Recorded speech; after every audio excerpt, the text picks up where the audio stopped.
Hello, my friends, and welcome to another episode of Unlimited. Today, we are talking about how to create a plan you'll follow through on.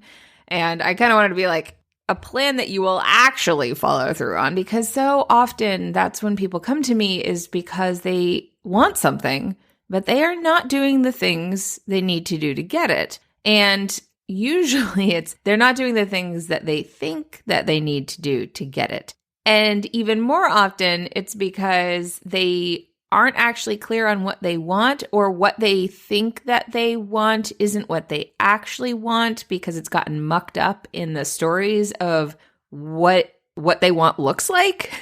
There's so many stories, there's so many things. So that is what we're going to look at today, is creating that plan and what that plan actually looks like. So we're talking about being versus doing, not that either one is right or wrong, but just to differentiate the two and also look at how they interact together. The structure of a plan. So what are the components of that so that you can build a plan that actually works for you? The importance of buffer time, staying accountable without shame, and planning for distractions so that you are honoring the things that you are focusing on. Oftentimes, those distractions are things that we do actually want to give focus to, but not in that space. So how do you navigate when those distractions come up? What makes them distractions? And giving space for the things that are important to you that relate to those distractions versus avoiding the potentially difficult things that you're working to lean into. Because even when we want to do something different, change is still stressful and comes with a multitude of emotions, including fear. I also want to acknowledge that as I record this, there are a lot of very heavy, very hard things going on in the world. And while I am going to use some more mundane examples, as it were, more day-to-day examples, I believe that to create effective change, we do need the component of creating a plan of action. We need to identify what it is that we are going to do. We have an awareness of where we are and where we want to go and build the stair steps to get there. And that is true whether it is something mundane or whether it is a bigger picture thing. And so it's difficult to talk about these things and kind of go like, okay, we're just going to do this thing. And at the same time, I believe that all of these pieces fit on the micro level as they do on a macro level. So it helps to practice employing these things in our own daily life to be able to then apply them in a larger context, though there are numerous differences in the way that we engage. I wish that I had a stress response that was more of a fight response. My initial stress response tends to be to retreat and freeze up and to lock down.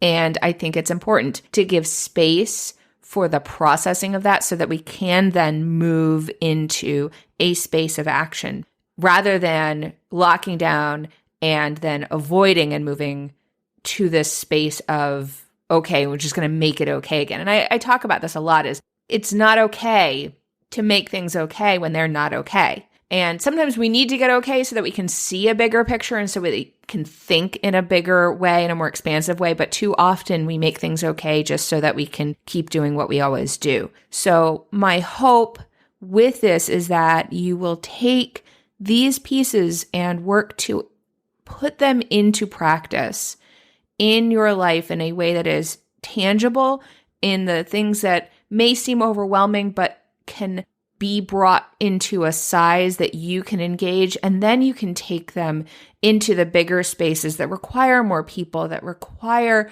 a different way of engaging, and apply them there to be able to create the change that our society so desperately needs. That is my hope, that with this work and with this information, you will have access to a more expansive way of doing life in your own life, but also in the way that you engage in the world and what you feel like you have access to doing and impacting and influencing in a larger context.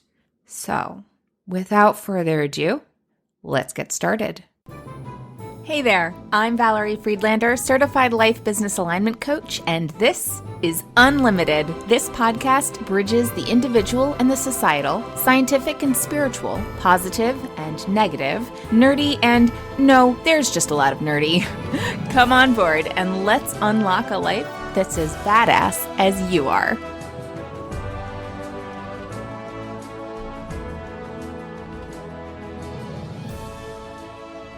So far this season, we've explored visioning, values, the lens that we perceive the world through, and the rules that we are playing this game of life by and where they come from, and unpacking some of those things. The reason we do that first is because all of that work lays the groundwork for setting goals that you will actually follow through on.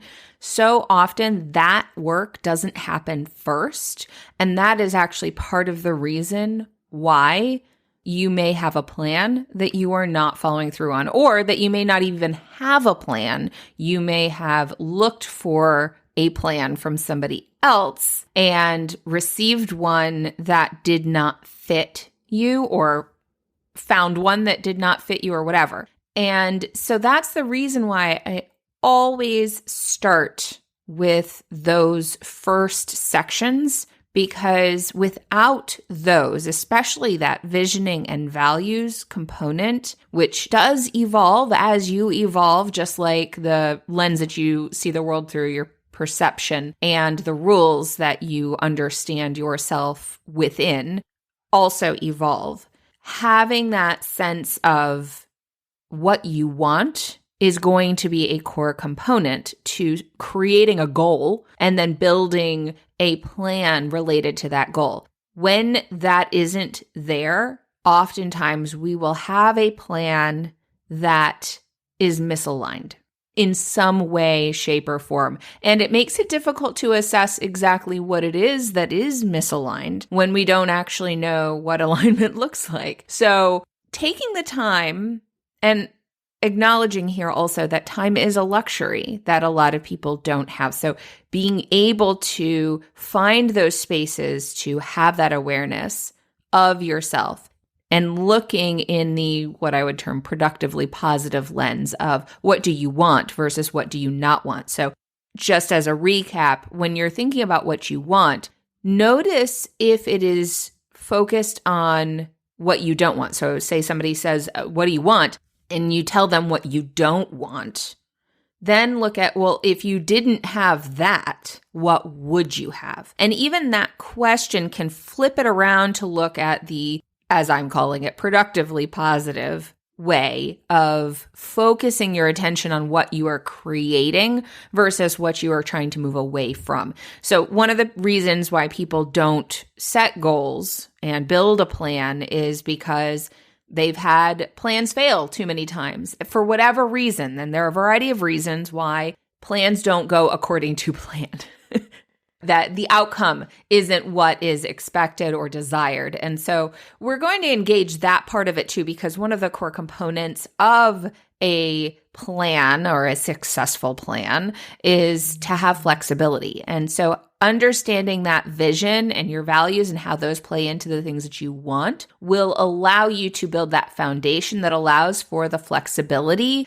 to be present in the plan that you're creating. The other piece is lack of clarity. And oftentimes when we've had so many disappointments and we are not sure what we want, or we're afraid to want what we want, that lack of clarity will almost be like an automatic response to protect us from wanting something because it is too disappointing to want something. Then, of course, there are also all of the other structural dynamics that keep us in survival mode so that we don't have the space and the time to really look at what we want, or that create bigger obstacles to achieving those things. So awareness of that is important so that you have the support, or you can find the support to do that awareness piece for yourself of what are you trying to achieve? What are you trying to move towards?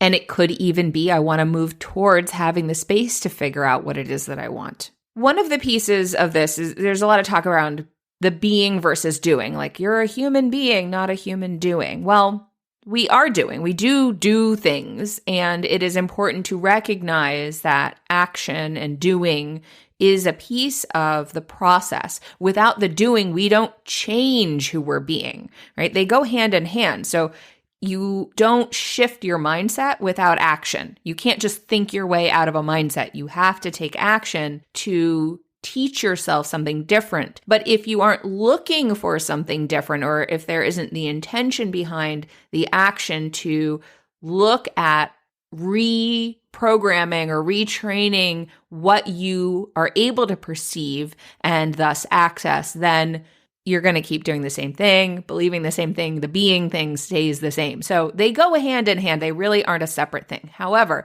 if you think about, okay, you are a spiritual being having a human experience, we need to honor the human experience and all the pieces that go in with that, and looking at what motivates us. And I talk about the motivation piece in a previous episode that I'll link to in the show notes, but knowing how do you want to feel is really important. How do you want to experience life? How do you want to show up? And what impact do you want to have?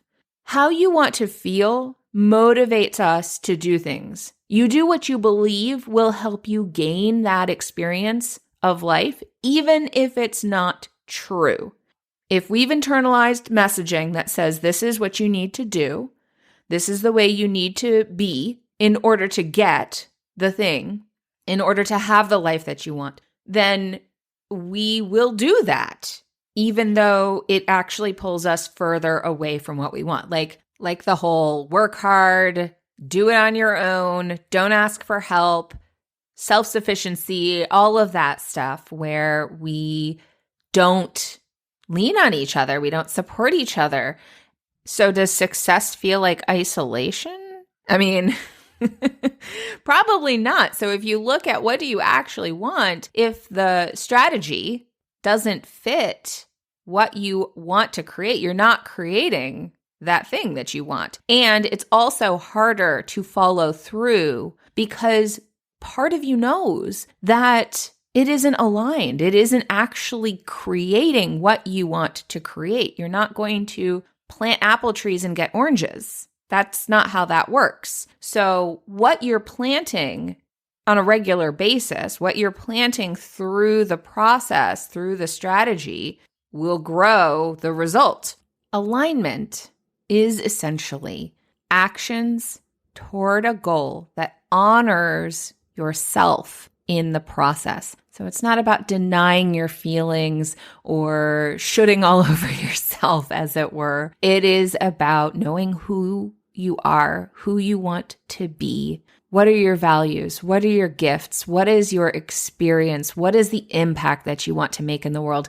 And knowing what those things are and where you currently are in relation to what you want to create in the world, then being able to build in alignment with those things. Now, the question that often comes up when we talk about that is, well, how do I do it? And that is a rabbit hole that tends to lead people toward finding, the secret solution or the best way to do whatever it is. And I encourage you to stop asking how.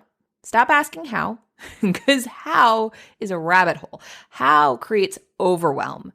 How is just too big. It actually triggers your brain to kind of spiral out and be like, what's going on?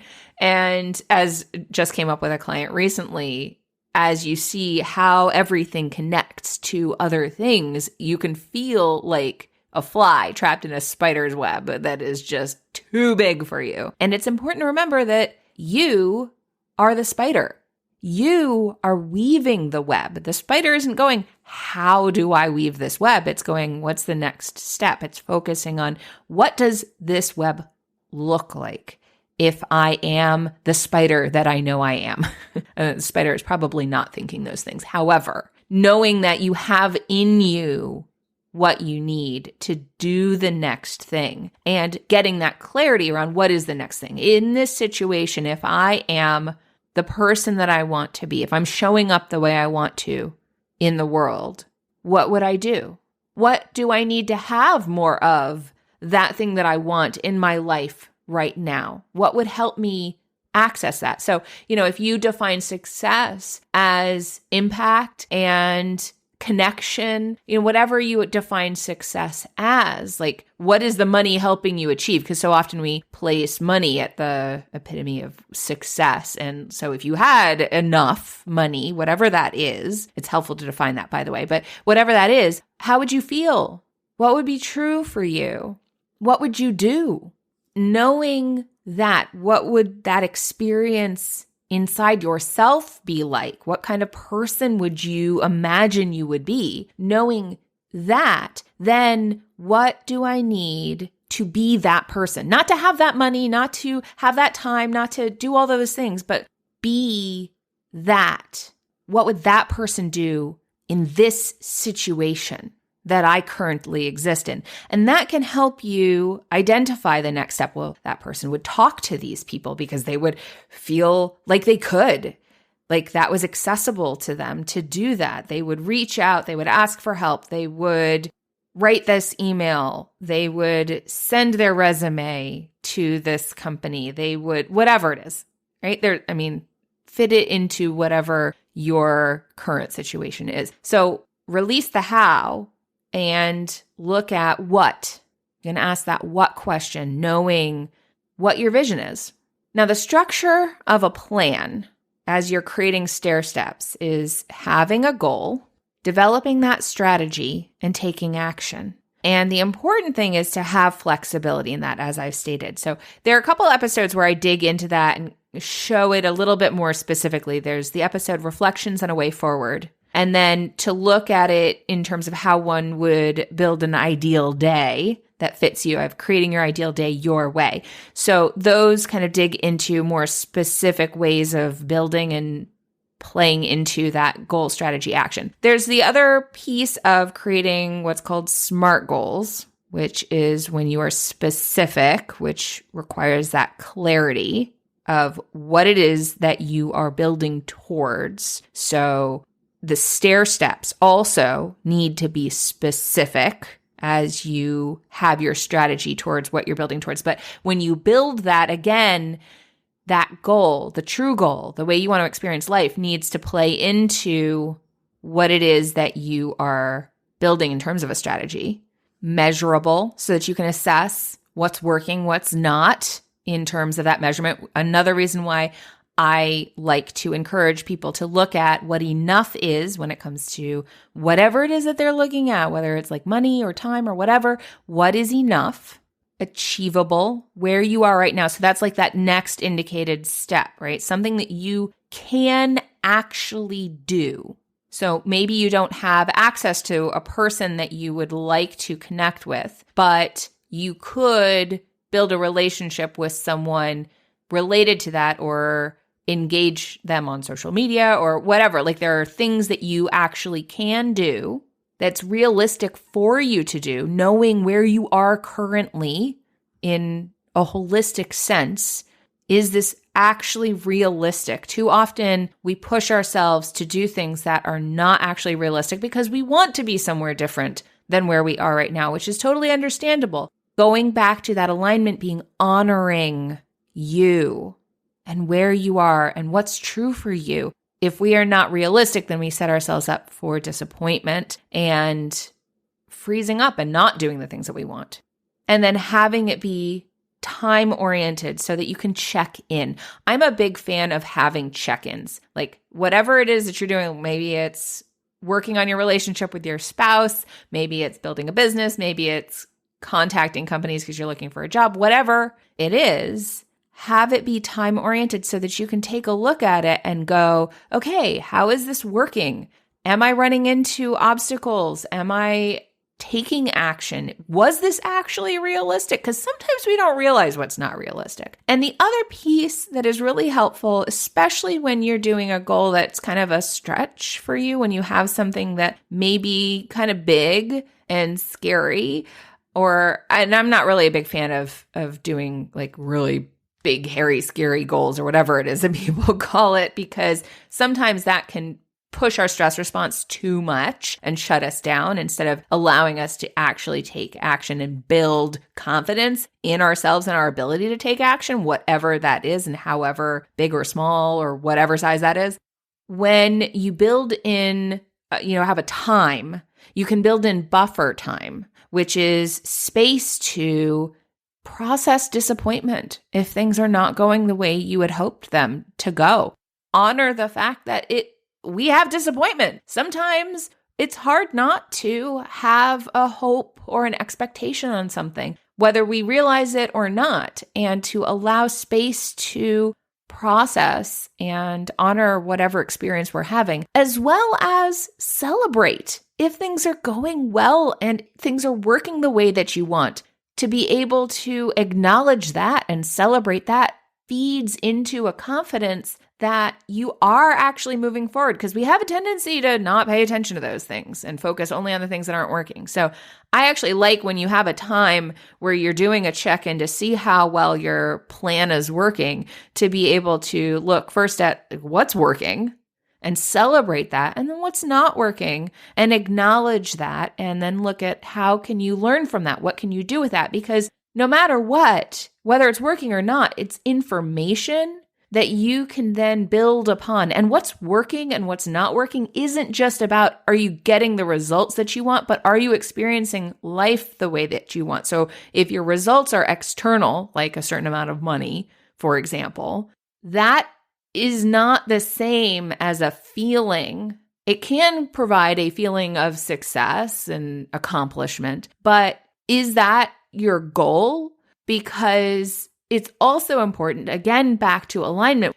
Alignment is a process, like riding a bicycle, like balance or whatever. It's something that isn't static. It's dynamic. It changes. So you may do things and find that you kind of veered off from the way you want to show up and the way you want to be, or you did something and you realized, oh, that actually plays into these societal standards that I don't actually want to emphasize. This pulls me away from the way I want to be in the world. So I don't want to do that. I want to find another way to make the money that I am looking to make to be sustainable, or whatever it is. So it's important to take that time to look at all the aspects, not just are you achieving the goal, the external goal, but are you being the goal? Are you showing up the way that you want? Are you having the impact that you want to have, the experience of life that you want to have, the feeling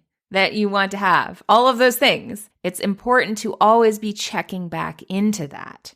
And having buffer time and that time-oriented check-in process allows you to do that assessment. And then within that, staying accountable. All of those pieces allow you to stay accountable, to have support for yourself, to ask for support, and to support yourself in that process. It is important within that too, that accountability isn't paired with shame. Most of us, have learned to motivate ourselves through beating ourselves up, to stay in our lane, to stay in line, to follow the rules, whatever, by beating ourselves up. We've internalized that, and it is hard to shift out of that. And there may be some places where that triggers more for you than other places. So when you either ask for accountability or you're doing something to help yourself stay accountable, it is important that accountability is met with curiosity versus judgment and shaming. So, okay, if you didn't do the thing, what stopped you? Again, with the what questions, instead of, well, what's wrong with you? I suppose that's a what question too, but you probably get the point here. It's really important to supporting your progress, to meeting yourself where you're at, to staying in alignment. I'm pretty sure most of you don't have a goal of feeling bad about yourself. And if that's the case, then being able to look at, okay, what is working? What is moving me in the direction that I want to go? What aligns with the way that I want to be? And to be clear within this, that doesn't mean that you're not going to walk through discomfort. That doesn't mean that you're not going to run into these places where you beat yourself up and just automatically do it. That might be part of what you're trying to train yourself out of, is to develop more resiliency to creating a plan and rolling with it, whatever it provides, and recognizing, okay, maybe that isn't what I thought that it was going to look like, but sometimes that's something better. They're more fitting to what you want. Sometimes it's not. And rather than taking that in as like, I did something wrong, I am wrong, this didn't work, therefore I don't work, I made a mistake, therefore I am a mistake, instead of internalizing that, recognizing that you are constantly growing, you're constantly learning, and you can always learn and do better. You can always improve and shift and grow. So sometimes that comes with that discomfort, that disappointment in yourself, disappointment in other people as you learn the dynamics of being in the world wherever you are right now. And that's okay. So again, allowing space for that is really important, whether it is from yourself, but especially if you are looking for support from other people, that you have people that support you meeting yourself where you're at, even if that's not where you had hoped to be or expected to be, instead of pushing you and putting you down and triggering that shame, that they're helping trigger curiosity and the expansiveness to see what the next step could be, and the ownership of that web, going back to that spider analogy, the ownership of that space and what you're creating. And then finally, planning for distractions. We all have things that come up that pull our attention away. And sometimes those distractions are things that need attention, and sometimes they are opportunities to step away from the things that are uncomfortable. Whether that's an opportunity that you actually want to take is another thing. When you have certain things, and I actually encourage you to identify, like if you have 3 main distractions, what those typically are so that you can plan accordingly for them. So for example, if you are cooking dinner, and you're trying to get dinner on the table, and whenever you do that, your kid and their sibling have a big meltdown or whatever. And that's always pulling you away from being able to focus on and feel able to try something different in the kitchen, right? Like maybe that's a goal you have of like experimenting more in the kitchen, but you are always getting distracted, so you don't feel like you can, so you don't set that goal. Then you can go, okay, I know this happens. What if we try something different and involve the kids? Or maybe that's the time that they get to do this particular activity that they're excited about. You can be flexible within that when you know what is the goal. The goal is to be adventurous with food. Okay, that's the goal. So then you have the strategy that you build around the distractions that you tend to have. And again, your strategy may not work, but then you can go, okay, well, that didn't work. You could even involve the kids. Well, hey, this keeps happening. What do we do about it? So when you can identify what those distractions typically are, then you can create a little sub-plan to deal with that distraction and give space for it. Like maybe they're fighting because they want your attention. So maybe you bake in some attention time and then cooking time. Again, this is a very mundane example, but it is something that can create a lot of stress for parents and overwhelm that blocks the ability to think of other things. And it also, even these smaller things can hit your sense of ability to engage plans. So that experience of being unable to experiment in the kitchen the way you want to can feed into other areas that tell, well, okay, I can't do that. So that's the message that you get, is that, well, I can't actually do the things that I want to do. And so there are other areas then that you don't engage because you've learned that you can't have what you want. Oh, I can't be adventurous, so I'm not going to even try that. You don't even see it. You don't even look for it. You just know, I don't want to be bored. Okay. So if you weren't bored, what would you be? Be adventurous. Well, what would it look like if you were adventurous? And see how I'm bringing it back, bringing it back to the beginning of this. This is that process where you know what you want. You have that vision. You build it into a plan. You build it into a strategy, whether it is a big way of being in the world, big strategy, building a business, getting a new job, whatever it is, or whether it is a small making different things in the kitchen. Maybe it is a big, I want to engage this societal environmental issue. If you have taught yourself that you are not effective or you are not capable, you're not going to turn and lean into the fear and discomfort that comes along with the changes that are required to actually create these bigger changes, to shift the way that you do things in the world, to show up to those things that need to be shown up to. If you haven't taught yourself that you can create change in your life, it's much harder to believe that you can create change in a bigger sense. So taking those things, taking this process and applying it, because it applies wherever, whether you're trying to create a healthier way of being in the world for yourself and your family, or a healthier way of showing up to the economic systems and the societal structures that we have, whatever it is. These are the structures that we look at coming from the internal space of creating that plan of action and the way of processing it and honoring where you are and building from that place of alignment, so that you can keep going when it is hard. And going doesn't mean doing all the time. It can just mean honoring where you are and getting the support and being the support that is needed to keep going. There is so much more to this, and I had other examples that I was going to use.